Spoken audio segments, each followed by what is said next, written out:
बात भगवान राम के जन्म से पहले की है, जब भील आदिवासी कबीले के मुखिया अज के घर बेटी पैदा हुई थी। उसका एक नाम श्रमणा और दूसरा नाम सबरी रखा गया। सबरी की माँ इंदुमती उसे खूब प्यार करती थी। बचपन से ही सबरी पशु पक्षियों की भाषा समझकर उनसे बातें करती और जब सबरी की माँ उसे देखती तो कुछ समझ नहीं पाती थी।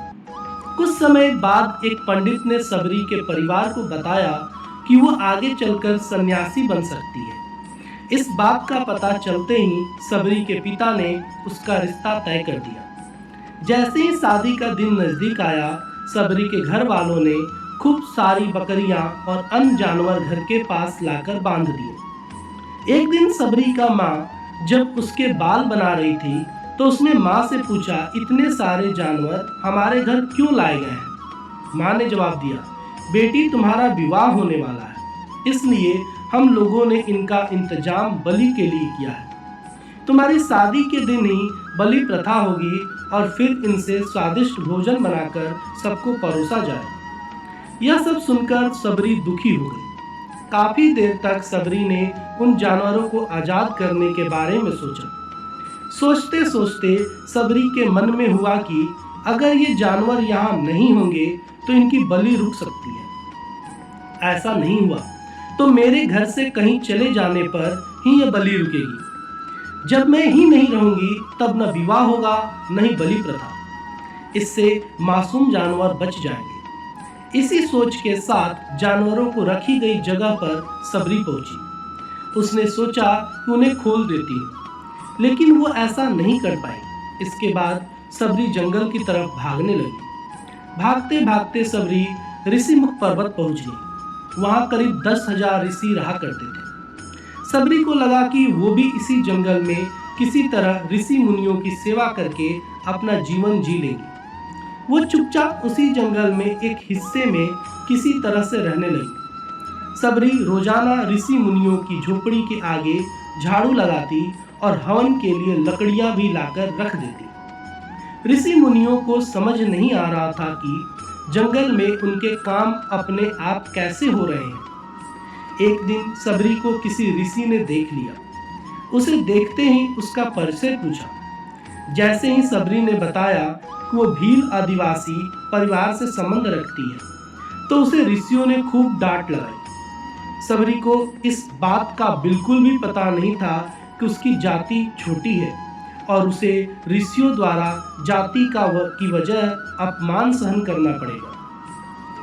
इतना सब होने के बाद भी सबरी हर ऋषि मुनि के दरवाजे पहुंचती और उनके आंगन में झाड़ू लगाकर उनसे गुरु दीक्षा देने के लिए कहती।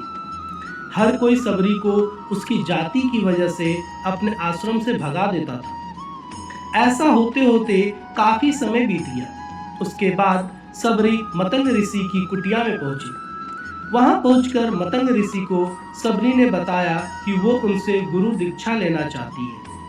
उन्होंने खुशी खुशी उसे अपने गुरुकुल में रहने दिया और भगवान से जुड़ा ज्ञान देते रहे। सबरी ने भी अपने गुरु मतंग ऋषि की सेवा करने में कोई कसर नहीं छोड़ी। वो गुरुकुल के भी सारे काम करती थी। सबरी से खुश होकर मतंग ऋषि ने उसे बेटी मान लिया था। समय के साथ मतंग ऋषि का शरीर बूढ़ा हो गया। उन्होंने एक दिन सबरी को अपने पास बुलाया और कहा, बेटी, मैं अपना देह त्यागना चाह रहा हूँ। बहुत साल हो गए हैं इस शरीर में रहते रहते। सबरी ने दुखी मन से कहा, आपके ही सहारे मैं इस जंगल में रह पाई हूँ। आप ही चले जाएंगे तो मैं जीकर क्या करूँगी?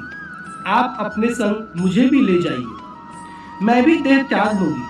मतंग ऋषि ने जवाब दिया, बेटी, तुम्हें चिंता करने की जरूरत नहीं है। राम तुम्हारी चिंता करेंगे और ध्यान भी। सबरी ने राम का नाम सुनने के बाद पूछा, वो कौन है और उन्हें मैं किस तरह से ढूंढूंगी? मतंग ऋषि ने बताया, राम कोई और नहीं भगवान है। वो तुम्हारे सारे अच्छे कर्मों का फल देंगे। तुम्हें उन्हें ढूंढने की कोई जरूरत नहीं। वो एक दिन खुद तुम्हें खोजते हुए इस कुटिया में आएंगे और तुम्हें उनके हाथों से ही मोक्ष मिलेगा। तब तक तुम इसी आश्रम में रहो। इतना कहते ही मतंग ऋषि ने अपना शरीर त्याग दिया। सबरी के मन में मतंग ऋषि के जाने के बाद से एक ही बात थी कि भगवान राम स्वयं उनसे मिलने आएंगे। वो रोज भगवान राम से मिलने के लिए बाग से अच्छे अच्छे फूल लाकर पूरा आश्रम सजाती और भगवान के लिए बेल तोड़कर लाती। भगवान के लिए बेर चुनते हुए सबरी उन्हें चख लेती थी ताकि भगवान वो सिर्फ मीठे बेर ही दे। रोजाना सबरी इसी तरह भगवान के दर्शन की आस में फूल और बेर इकट्ठा करती रहती थी। इसी तरह इंतजार में कई साल बीत गए। सबरी का शरीर एकदम वृद्ध हो गया। एक दिन आश्रम के पास के ही तालाब में सबरी पानी लेने के लिए गई। तभी पास के ही एक ऋषि ने उसे अछूत कहते हुए वहां से भगाने के लिए कहा और एक पत्थर मार दिया। तो पत्थर जब शरीर सबरी को लगा तो उसे चोट लगी और खून बहने लगा। बहते हुए खून की एक बूंद उसी तालाब के पानी में गिर गई। तभी पूरा तालाब का पानी खून में बदल गया। यह सब होता देखकर ऋषि ने सबरी को ही डांटा और कहा कि पापिन, तुम्हारी वजह से पूरा पानी खराब हो गया। रोज ऋषि उस पानी को साफ करने के लिए अपनी कई तरह की विद्याओं का इस्तेमाल करते। कई सारे जतन करने के बाद भी कुछ नहीं हुआ। फिर उन्होंने गंगा जैसी कई पवित्र नदियों का जल भी उस तालाब में डाला। फिर भी तालाब का पानी साफ नहीं हो पाया और वो खून जैसा ही रहा। कई सालों तक तालाब के पानी को साफ करने की कोशिश के बाद भी कुछ काम नहीं आया। तो ऋषि ने थक कर सब कुछ छोड़ दिया। इस घटना के कई सालों के बाद भगवान राम अपनी पत्नी सीता के हरण के बाद उन्हें ढूंढते हुए उसी तालाब के पास पहुंचे। ऋषि मुनियों ने उन्हें पहचान लिया। भगवान को वहां लेकर ऋषियों ने तालाब का पानी साफ करने के लिए भगवान को अपने पैर उसमें डालने के लिए कहा, लेकिन पानी जैसे का तैसा ही था।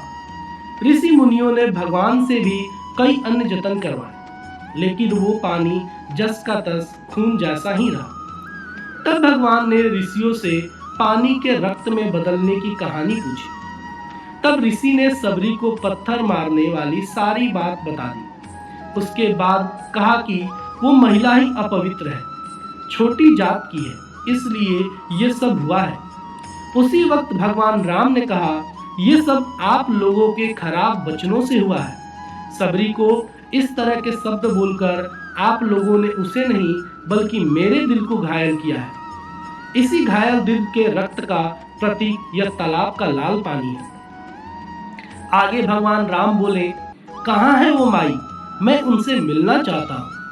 तब तक सबरी उसी तालाब के पास पहुंच जाती है। इस दौरान सबरी के पैर को ठोकर लगती है और कुछ धूल उस तालाब में गिर जाती है। तभी सारा पानी साफ हो जाता है। भगवान सबसे कहते हैं कि देखिए, आप लोगों ने क्या कुछ नहीं किया, लेकिन पानी साफ नहीं हो पाया। अभी सिर्फ उनके पैर की थोड़ी सी धूल ने ही तालाब का पानी साफ कर दिया। भगवान राम को सबरी पहचान चुकी थी। उन्हें प्रणाम करके सबरी ने कहा, भगवान आप मेरे साथ कुटिया में चलिए। भगवान भी खुशी खुशी सबरी के साथ चल पड़े। फूलों से सबरी ने भगवान का स्वागत किया। वो सीधे बेर तोड़ने के लिए बाग गई और चख चख कर उनके लिए बेर लेकर आए। उन्होंने बड़े ही प्यार से भगवान राम और उनके भाई लक्ष्मण को बेर दिए। भगवान राम ने भी उतने ही प्यार से उस बेर को खाना शुरू किया। तभी बेर देखकर मुंह बनाते हुए लक्ष्मण ने कहा, भैया ये बेर जूठे हैं, इन्हें आप कैसे खा सकते हैं?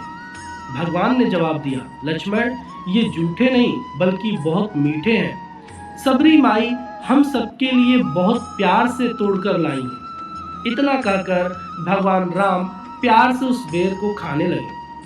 भगवान ने जाते हुए सबरी माई से कहा, आप मुझसे जो चाहे वो मांग सकती हैं।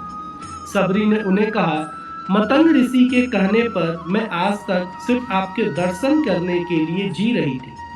अब आप मुझे मोक्ष प्रदान कीजिए। मैं अपना शरीर आपके सामने ही त्यागूंगी। उसी वक्त सबरी ने अपना शरीर त्याग दिया। भगवान राम ने अपने हाथों से उनका अंतिम संस्कार किया और सीता माँ की खोज में आगे बढ़ गए।